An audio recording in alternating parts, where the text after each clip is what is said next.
I've lived 72 years on this earth and never regretted a single day. Waking up at 4 a.m. to prep ingredients for my small diner in Queens. Making coffee, serving breakfast to working folks, that's been my life for 30 years.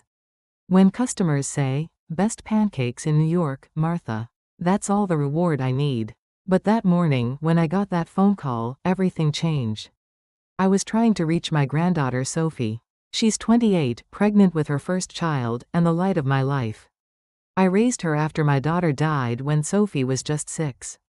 A man's voice answered, cold, smooth. "Mrs. Anderson, Sophie's resting right now. I'll have her call you back." It was Marcus, her husband. Tech consultant. Always polite, always perfect. Too perfect. I just want to hear her voice, Marcus.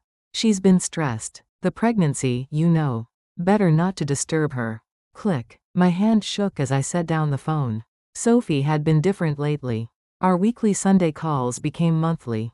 Her voice got quieter. She stopped laughing. "Grandma, I'm fine. Really. Marcus treats me great. Don't worry about me." But a grandmother knows. Something was wrong. I called again. And again. Marcus always answered, "Mrs. Anderson, this is getting excessive.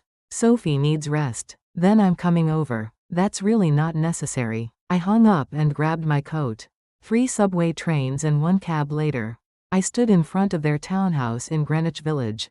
The kind of place that costs $5 million. Marcus's tech company provided it, Sophie had said. I rang the doorbell. Marcus opened it, wearing his usual crisp shirt and practiced smile. But his eyes were ice. "Mrs. Anderson, you should have called first." I did call. 30 times. "Where's Sophie?" "She's sleeping. Pregnancy is exhausting, you wouldn't understand." I pushed past him. The house was immaculate. Sterile. Like a showroom, not a home. "Sophie. Sophie, honey, where are you?" No answer. Marcus grabbed my arm. "You can't just barge into my house. Get your hands off me." "Where is my granddaughter?" I pulled free and ran upstairs. Bedroom empty. Guest room empty. Then I heard it. A soft sound from the back terrace. I opened the glass door. What I saw froze my blood. Sophie was crouched in the corner behind a planter. Bruises on her arms. Her pregnant belly curved beneath a thin nightgown. Her eyes, God, her eyes were full of terror. "Grandma." I ran to her, pulled her into my arms. "Baby, what happened? What did he do to you?" Marcus appeared in the doorway, no longer pretending. "Mrs. Anderson, you're overreacting. Sophie's been having some emotional issues." I was just. "Emotional issues? She has bruises." His face changed. The mask fell completely. "You know what, Martha? I'm done being polite. You're just some old lady who flips eggs for truckers. You have no idea what it takes to maintain a certain lifestyle. So why don't you go back to your little diner and stay out of our business?" That's when something clicked inside me. This man thought I was nobody. Just a poor old woman with a greasy apron.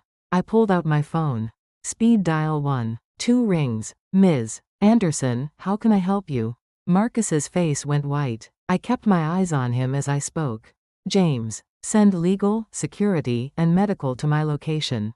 Immediately." "Right away, ma'am." I ended the call. Marcus stammered, Who was that?" I didn't answer. I just held Sophie. 15 minutes later, the doorbell rang. Then rang again. And again. The door opened. Black suits filled the hallway. My chief of staff, James Reynolds. My lead attorney, Rebecca Chen. Head of security, Mike Torres. And a medical team. James nodded to me with respect. "Ms. Anderson, we came as quickly as we could." Marcus stood frozen against the wall.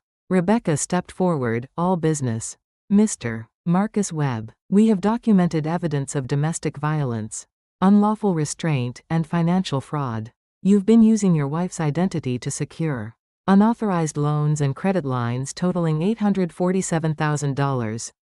Mike added, "Also, our forensic accountants discovered you've been embezzling from Anderson Global subsidiaries. Your employer, Tech Venture Solutions, is one of our holdings." Marcus dropped to his knees. "Please, Ms. Anderson." "I didn't know. I'm sorry, please." I looked down at him coldly. "Don't apologize to me. Apologize to Sophie." The medical team gently helped Sophie onto a stretcher. I held her hand. "I'm coming with you, sweetheart."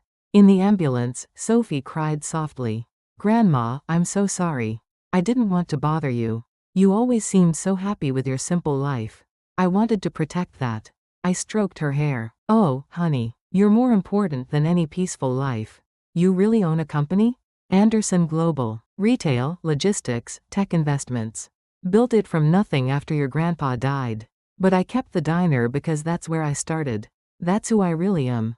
The diner's real? Of course it is. I love that place. I love serving people. The business stuff, that's just money. The diner is life. Sophie hugged me. Don't hide anymore, Grandma. Let me know the real you. The baby, a healthy girl, was born 3 months later. Sophie named her Hope. Marcus is serving 6 years for domestic violence, fraud, and embezzlement.